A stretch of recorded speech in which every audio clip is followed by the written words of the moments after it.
अत्यंत मोठी बातमी समोर आली आहे।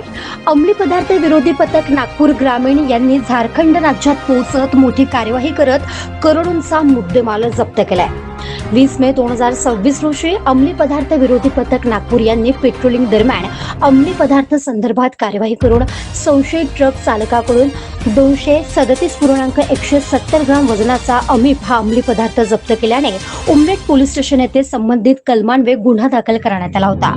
पोलीस अधीक्षक हर्ष पोद्दार आणि अप्पर पोलीस अधीक्षक अनिल मस्के यांनी केलेल्या मार्गदर्शनानुसार अंमली पदार्थ विरोधी पथक नागपूर ग्रामीण आणि उमरेड पोलिसांच्या संयुक्त पथकाने झारखंड येथे रवाना होऊन कौशल्यपूर्वक तपास करीत सिमडेगा झारखंड येथील आरोपी मनीष प्रसाद यास अटक केली। तसेच आरोपीने लपवून ठेवलेला 33.767 किलोग्राम वजनाचा 1,68,83,500 रुपयांचा अंमली पदार्थ, रोख रक्कम 23,35,000 रुपये, इलेक्ट्रॉनिक वजन काटा, प्लास्टिक पारदर्शक पिशवी बॉक्स, रबर बँड, आरोपीचा मोबाईल हँडसेट असा एकूण 1,92,36,500 रुपयांचा मुद्देमाल जप्त करण्यात आलेला आहे।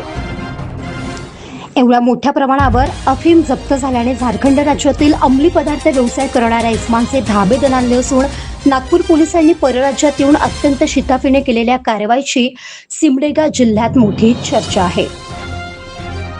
सदरची कार्यवाही उपविभागीय पोलीस अधिकारी उमरेड तसेच पोलीस स्टेशन उमरेडचे प्रभारी अधिकारी धनाजी जळक यांच्या मार्गदर्शनात अंमली पदार्थ विरोधी पथकाचे प्रभारी अधिकारी सहाय्यक पोलीस निरीक्षक अजित सिंग देवरे, पोलीस उपनिरीक्षक प्रवीण भिमते, पोलीस हवालदार प्रवीण देवहारे, पोलीस शिपाई अनिल खरटकेले तसेच उमरेड पोलीस स्टेशनचे पोलीस उपनिरीक्षक कार्तिक सोनटक्के, पोलीस शिपाई राहुल नागपुरे यांनी केली असून वरिष्ठांच्या मार्गदर्शनाखाली पुढील तपास सुरू आहे। महादर्पण न्यूज करिता भूपेश पाठराबे, उमरेड।